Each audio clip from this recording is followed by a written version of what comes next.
For decades, I lived in silence.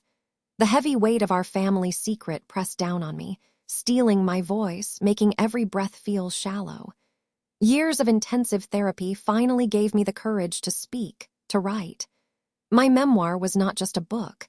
It was my lifeline, my way to reclaim myself. I poured my truth onto the pages, each word a step towards healing, towards finally breathing freely. This book would be my ultimate act of freedom. Articulating the painful family secret felt like shedding an old skin. There was a fragile joy in seeing my story take shape, a vulnerability I had never known. I truly believed this memoir would not only heal me, but also bring some form of justice or understanding to the long-suppressed wrong. It was terrifying, yes, but also incredibly liberating. I saw a future where my truth could finally exist in the light.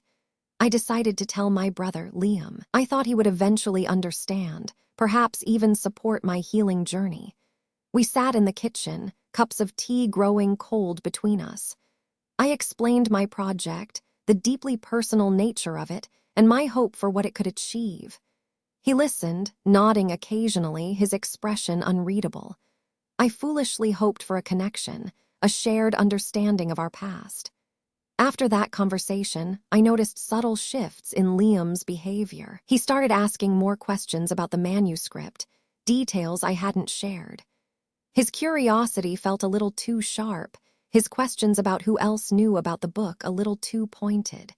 He would make dismissive remarks about my interpretations of the past, suggesting my memory might be playing tricks on me. A small, cold knot began to form in my stomach. Then came the publishing deal. It was a moment of pure triumph, a dream I had held onto for so long. I shared the news with Liam, expecting at least a semblance of happiness for me. Instead, his congratulations felt thin, almost forced. His passive-aggressive comments about me revisiting old wounds or stirring up trouble quickly overshadowed my joy. The sweetness of my achievement turned bitter in my mouth.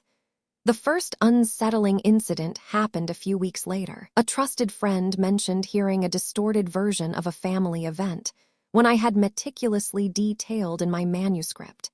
It was a story only a handful of people knew, and my friend's account felt subtly twisted, like a game of telephone. My heart pounded. It hinted at a leak, a betrayal I couldn't yet comprehend. Who would do such a thing? I confronted Liam, my voice shaking despite my efforts to stay calm. He looked me straight in the eye, denying any involvement. He suggested my memory was unreliable, that I was overreacting, that I was imagining things. His words felt like a cold hand pushing me away, gaslighting me until I questioned my own sanity. I stood there, reeling, unsure of what to believe, but the cold knot in my stomach tightened. Soon after, communication from my publisher's legal team increased. They raised unexpected questions about factual discrepancies and potential liabilities. The specific concerns they mentioned mirrored Liam's earlier dismissals, almost word for word. A wave of dread washed over me. It felt too coincidental, too targeted. The hope I had for my memoir began to crumble under the weight of these new, unsettling developments. Then came the undeniable proof. I discovered irrefutable evidence that Liam had gained unauthorized access to early drafts of my memoir. A timestamp, a digital footprint, a detail he could not have known otherwise. My worst fears were confirmed. It wasn't just a leak. It was a deliberate, calculated act of betrayal. My own brother, my flesh and blood, had systematically invaded my most vulnerable space.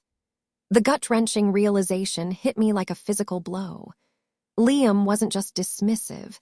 He was actively working against me, meticulously planning to sabotage my only means of healing and truth-telling. The person I once shared traumatic experiences with, whom I foolishly believed would eventually support my journey, was now my betrayer.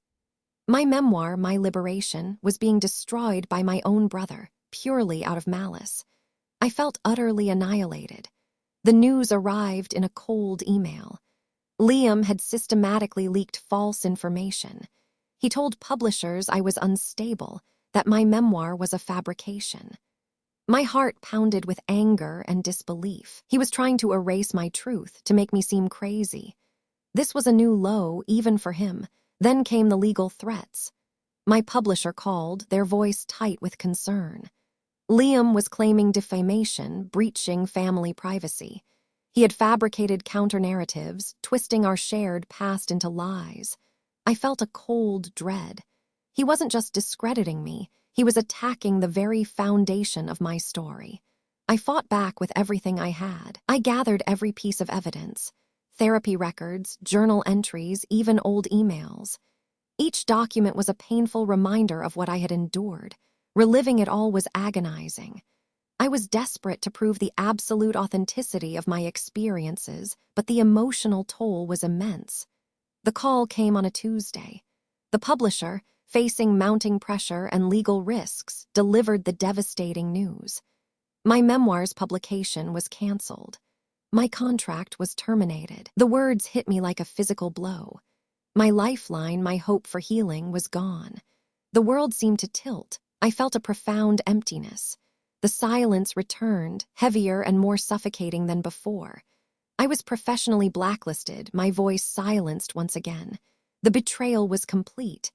It was as if I had fought my way out of a dark room, only to be pushed back in, the door locked behind me forever. I confronted Liam one last time. He stood before me, a cruel smile on his face. He gloated about his victory, about controlling the family narrative. He spoke of his jealousy, his need to protect his comfortable complicity. His words were daggers, twisting in an open wound. He had no remorse. After that, I questioned everything. My sanity, my memories, my fundamental right to my own truth. His gaslighting had worked. The desecration of my personal trauma left me hollow. I felt adrift, sure of who I was or what was real. The psychological pain was almost unbearable. A profound disillusionment settled over me. I realized the depth of his malice, the impossibility of justice through conventional means. My own flesh and blood had chosen to destroy me. The dream of healing and liberation through my memoir was shattered. There was no going back to how things were, but a small spark remained. I would not let him win. I began an arduous journey of rebuilding. I sought legal counsel for intellectual property theft and defamation. I explored alternative platforms, podcasts, independent publishing. My voice would not be silenced. I would find another way. I resolved to fight back, not just for myself, but for countless others silenced by familial manipulation. Liam thought he buried my book, but he couldn't bury my spirit. My story would be told, unfiltered, raw, and true. It was a new path, a harder one perhaps, but I was ready. My truth would find its way into the light, proving that my voice, once found, could never truly be silenced.